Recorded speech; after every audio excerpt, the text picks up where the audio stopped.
दोस्तों, काबिज इसराइल ने गजा पर मुसल्लत की गई नस्लकुश जंग के आगाज ही से बैनुल अक़वामी ज़राए अबलाग के तमाम रास्ते बंद कर दिए थे, क्योंकि वहां पर एक मिलिट्री सेंसरशिप लगी हुई थी और मिलिट्री सेंसरशिप के नतीजे में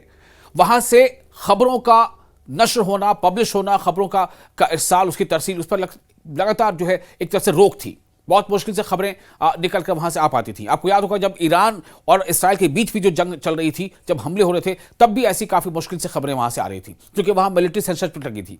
और ये इसलिए था ताकि दुनिया की आंखों से गजा के जख्मों की सच्चाई ओझल रहे, दुनिया के लोग गजा की सच्चाई जान ना सके। वो तो सोशल मीडिया के जमाने है, इसलिए सोशल मीडिया की वजह से कई चीजें ऐसी वहां से सामने आ गई। 2 बरस से ज्यादा अरसे की इस मुसलसल दरिंदगी और तबाही के बावजूद इसराइली अदालत उज़्मा यानी कि इसराइल की जो सुप्रीम कोर्ट है, उसने बदस्तूर हुकूमत को मोहलत पर मोहलत दे रही है ताकि सहाफियों के दाखिले से मुतालिक दायर दरखास्तों पर फैसला मौखर रखा जा सके। आप सोचें, यानी इंटरनेशनल मीडिया हाउसेस के जो रिपोर्टर्स हैं, जो मीडिया पर्सन्स हैं, उनका दाखिला तक वहां ममनू है, उस पर पाबंदी है, वो वहां दाखिल नहीं हो सकते। और जो गजा से जो तस्वीरें आती थी, वो तो आपको पता है, गजा में तकरीबन 300 के आसपास गजा में इसराइली हमलों में जर्नलिस्ट मारे गए हैं। उनमें रॉयटर्स के भी सहाफ़ी हैं, रॉयटर्स के जर्नलिस्ट मारे गए, उसमें अल जज़ीरा का जर्नलिस्ट मारे गए, उनमें कई और इंटरनेशनल जो एजेंसीज उनके जर्नलिस्ट मारे गए, उनके सहाफ़ी रिपोर्टर्स मारे गए। लेकिन बात अब जहां तक इसराइल की है, तो इसराइल के अंदर ये हालात है। वहां पर इसराइल में अभी भी इसको लगातार इस पर जो फैसला है, इसराइल की सुप्रीम कोर्ट जो है वो उस पर तमाम जो अपीलें हैं, उस पर लगातार फैसले को वो टालती चली जा रही है। यह तर्ज अमल इसराइली निज़ाम में मौजूद एक मुनज़्ज़म साजिश को जाहिर करता है, जो मीडिया की तन्हाई और जराइम के शवाहिद मिटाने के लिए इख्तियार की गई है।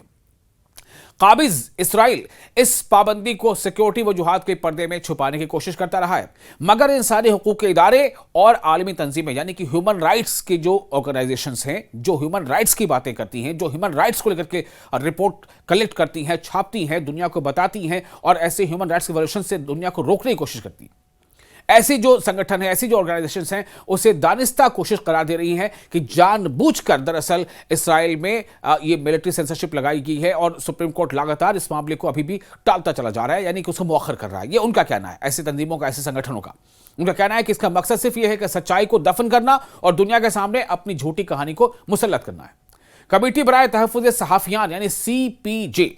Committee for the protection of journalist, ने अपने बयान में कहा है कि इस्राएली अदालत का फैसला आलमी मीडिया को, वर्ल्ड मीडिया को गजा की तबाही और इंसानी बहरान की रिपोर्टिंग से मुसलसल दूर रखता है। कमेटी के मुताबिक काबिज हुकूमत ने इस मामले पर फैसला सुनाने में 7 बार ताखिर की, 7 बार इसे पोस्टपोन किया, 7 बार, और इसके बाद भी मजीद मौखर करने की दरख्वास्त दी है। कमेटी ने आलमी बरादरी से मुतालबा किया है, वर्ल्ड कम्युनिटी से कमेटी ने यह रिक्वेस्ट की है कि वह फौरी तौर पर इसराइल पर दबाव डाले ताकि ये पाबंदियां हटाई जाएं, क्योंकि इस तरह की कदगने यानी इस तरह की जो रोक हैं, जो प्रतिबंध हैं, इस तरह की जो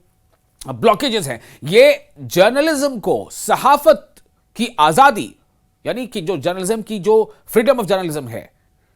पत्रकारिता की जो आज़ादी है, उसे और अवाम के हक़ मालूम करने की सही खिलाफ वर्जी है, उसकी ये उल्लंघन करती है, उसका उल्लंघन करता है ये उस आज़ादी का। कमेटी के सबरा जूडी जेनिसबर्ग ने कहा है कि यह नाकाबिल कबूल है कि गैर मुल्की सहाफ़ियों को, यानी जो इंटरनेशनल जो जर्नलिस्ट हैं, रिपोर्टर्स हैं, जो दूसरे देश के हैं, उनको इतने तवील अरसे से गजा में आज़ादाना रिपोर्टिंग से रोका जा रहा है, अभी भी रोका जा रहा है, 2 साल से ज़्यादा हो गया। फ्री फ्लो नहीं है इंटरनेशनल जर्नलिस्ट का वहां जाना। अवाम के जानने के हक को सियासी या सिक्योरिटी बहानों के पीछे नहीं छुपाया जा सकता। अदालत की आखिरी समाअत में इसराइली अटॉर्नी जनरल ने तस्लीम किया कि गजा की सूरत हाल बदल चुकी है, मगर इसने 1 माह की मजीद मोहलत मांगी, यानी 1 महीने तक और यह पाबंदी को अभी रहने दिया जाए कि रिपोर्टर्स वहां नहीं जा सकते। इंटरनेशनल मीडिया हाउसेस के इंटरनेशनल जो जर्नलिस्ट है, उनको वहां जाने से मनाही है। इसने दावा किया है कि इसराइल सहाफियों के लिए फौजी रहनुमाई के साथ दोबारा दाखिले की मनसूबाबंदी कर रहा है।